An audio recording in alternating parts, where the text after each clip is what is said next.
Hi guys, so Fog here and welcome to another FIFA 18 World Cup video, and today I'm going to be doing a little bit of an experiment to see if chemistry does actually matter in the World Cup game mode. So right now on the screen you can see my 51 chemistry team with the likes of Neymar, Mohamed Salah, Dybala, Luka Modric, Thiago Silva, Sergio Ramos, and I'm going to be comparing it to this team, which is a European full 100 chemistry team with the likes of Harry Kane, Perisic, Dembele, Kante. A few same players have returned such as Jordi Alba and Ramos, but still overall pretty much different teams. Personally, I'd say the first team is actually a better team in terms of the match-winning players that I've got available, such as Neymar and Mohamed Salah, but overall still the second team looks really good. But I want to see if by using the first team with 51 chemistry really does put you at a disadvantage compared to the 100 chemistry team. And it's interesting is because, you know, there'll be a lot of people who might be watching this video who have packed players such as like Suarez, Ronaldo, Modric, Messi, and want to all use those in the same team because of course we can only use one team at a time. This is going to be very interesting to see if you can literally just build your ultimate teams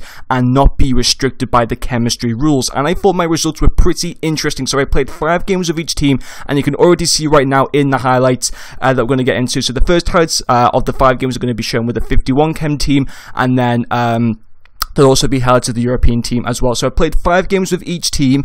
The results for the 51 chemistry team were as follows. I drew my first game, followed by 2 defeats, and then 2 wins, which was very interesting. So in the 5 games, 1 draw, 2 wins, and 2 defeats was pretty decent for a 51 chemistry team when you're coming up against still super teams. I think I came up against like Pele's and Maradona's, Ronaldinho's, Lothar Matthäus's, with like, you know, Ronaldo up front, Cristiano Ronaldo that being, you know, and just other crazy teams. And yes, it was able to cope. And what was really interesting was Neymar once again was by far my best player, and he had 0 chem. He literally had 0 chemistry, and he was my best player once again.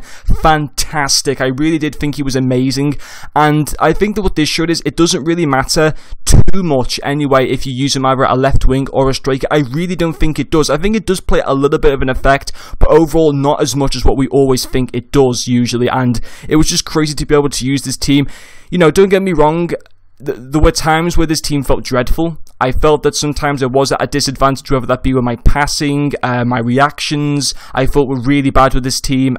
Stamina, for some reason, wasn't quite as good with this team compared to the European team. It definitely does put stats at a disadvantage, but I'll mention it again, you know, I don't think chemistry is as important as what we all make it out to be. I genuinely think that. And then we're also going to show some hands with the European team now. Now, actually, throughout this whole experiment, I was able to get up to the semi-finals, which was fantastic. I think, like, for example, I played, like, a few games with the, in the new World Cup with the 51 chem team, and then after I got out of the group stage, I played the 5 games at that point, so then I started using my European team, and I got all the way to the semi-finals. I got destroyed in the semi-finals, but still, that was absolutely crazy. And for the European team, in the 5 games that I played with them, I lost 2 games and I won 3 games. So overall, still lost 2 games with both teams, and the only difference being I won an extra game with the European team compared to drawing with the 51 chemistry team. And using the European team, I definitely did feel it felt a little bit more, how should I put it, smoother. The gameplay, it's hard to explain. It did definitely feel a little bit better using the 100 chemistry team. Things just felt a lot more kind of going in my favour. I genuinely think EA really tried to hamper you as much as possible when you go for a low chemistry team. Overall, if I was to kind of say which team to use personally, I would 100% recommend using the 100 chemistry team, but still, you know, if you're looking for a challenge within FIFA, try winning a team with just essentially try to build your ultimate team, forget about chemistry, and just see if you can win the World Cup, you know, if you've already won it a few times with your 100 chemistry team, because I think it's very interesting. And I think from this video, I have definitely proved that chemistry does matter still, but it's definitely not as critical as what we have known it to be, or what people have said like on Reddit and stuff like that in the past. Definitely not as important in my opinion. And when you get a player like Neymar, who still scored like 4 goals within the 5 games, who's on 0 chemistry, I think that says a lot as well. But that's going to finish off this video. Thank you very much for watching, and I'll see you guys later.